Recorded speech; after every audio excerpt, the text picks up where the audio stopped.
Tonight, remembering the 50th anniversary of the greatest military exercise ever undertaken. The world changed on June the 6th, 1944, the day the good guys took charge again. We honor those who gave their lives for us. I'm Jack Williams in Normandy, France. I'm actually standing in a ditch that was dug by the Germans. That is Omaha Beach.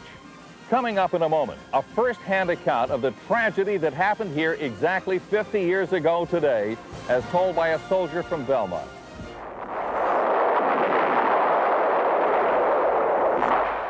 The assault came in waves, gunships bombarding the 60-mile coastline, paratroopers descending to an uncertain fate in a foreign land. Then they hit the beach. The eventual victory in Normandy allowed millions of troops to pour into France, leading to the defeat of Nazi Germany 11 months later. But it came at a cost. Some 10,000 Allied soldiers died during the landing. Today, French President François Mitterrand told the aging heroes of that terrifying day, "I thank you for the world's freedom." Jack Williams spent the last several days in Normandy, where tens of thousands of veterans, families, and tourists joined heads of states from a dozen Allied nations for today's D-Day anniversary. Good evening. I'm Jack Williams in Normandy, France. I'm at the American Cemetery right above Omaha Beach. Darkness now covers the D-Day landing areas. The speeches are over, but memories were rekindled just a few hours ago with special ceremonies. President Clinton spoke. And a number of veterans were here who have very vivid memories of this place. They participated in D-Day 50 years ago. We gather in the calm after sunrise today to remember that fateful morning. The pivot point of the war, perhaps the pivot point of the 20th century.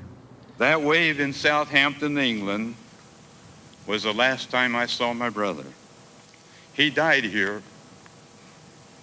on Omaha Beach. That we can be here today proves that it was not in vain.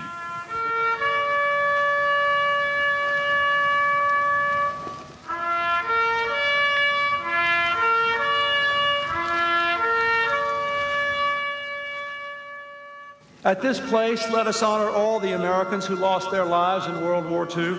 Let us never forget, when they were young, these men saved the world. To you who brought us here, I promise, we will be the new pathfinders, for we are the children of your sacrifice.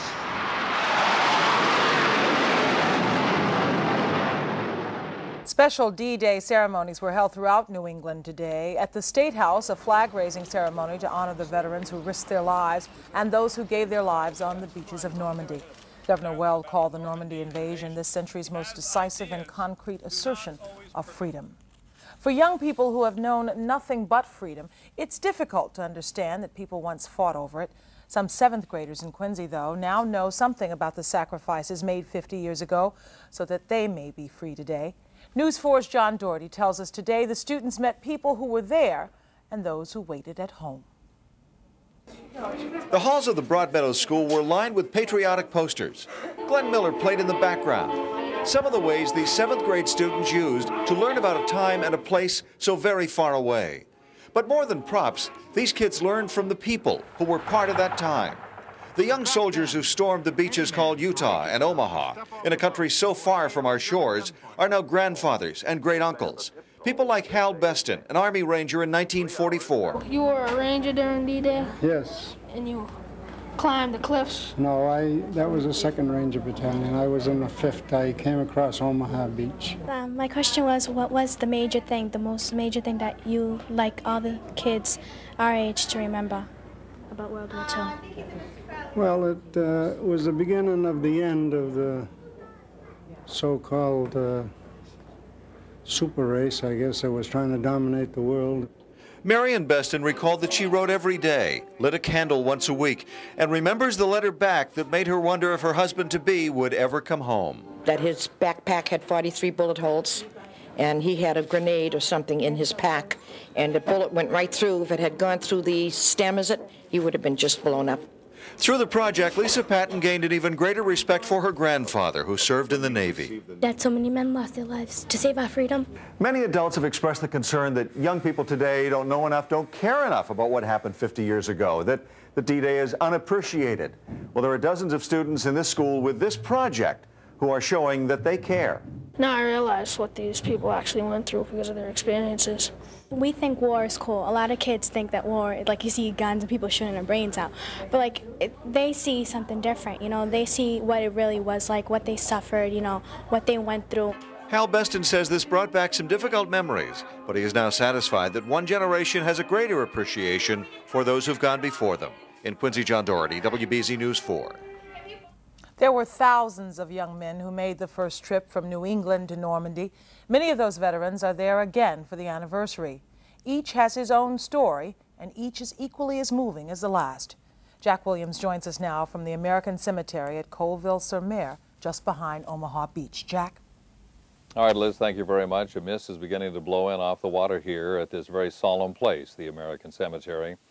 You know, for many of the D-Day veterans, they find it very difficult to talk about what happened exactly 50 years ago today on Omaha Beach. The terror was simply too real. The carnage was too awful. But a Massachusetts veteran took me back to the exact spot where his nightmare occurred. Tonight, Don McCarthy's story of Omaha Beach on New England to Normandy.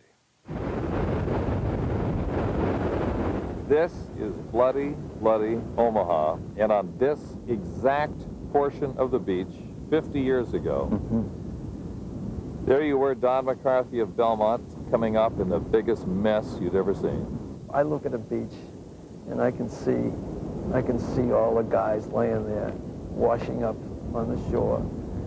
You know, at 20 years old, and you've never seen death, and to see it all of a sudden in one fell swoop, it overwhelms me even today. At that moment, on the morning of D-Day, 20-year-old Don McCarthy was in shock. Moments earlier, the landing craft had swamped 200 yards from shore. 2/3 of the 35 men drowned. Then, the terror on the beach. And all we wanted to do was just live and maybe get married. You thought about Mom and you thought about your dad. I was an only child, and I'm saying, oh God, please. I know how my mother feels, or how she would feel, and I just wanted to live that day. This is an actual German pillbox situated directly above Omaha Beach.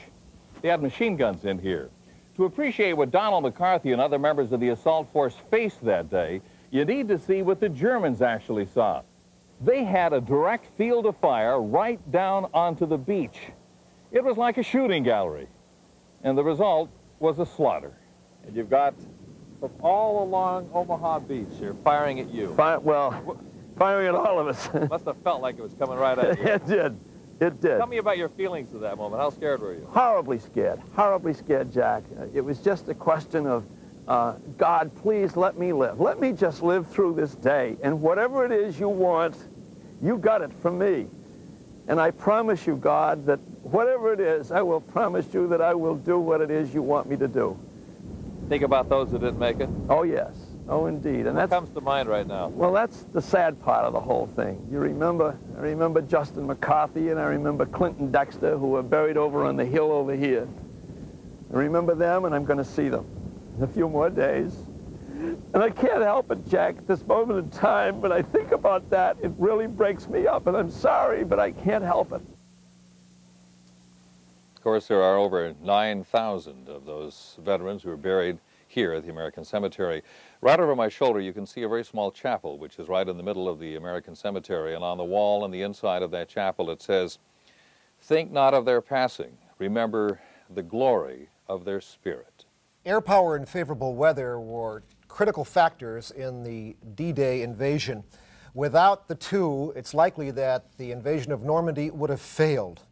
And in charge of the joint British and American meteorological group was Royal Air Force Group Captain James Stagg. He had a tremendous task because he had to meet a number of requirements: low tide and first light coinciding, a late rising full moon, onshore winds less than 8 to 12, offshore winds under 13 to 18 miles per hour, 3 miles or greater visibility, 6/10 or less cloud cover, Cloud bases not below 3,000 feet.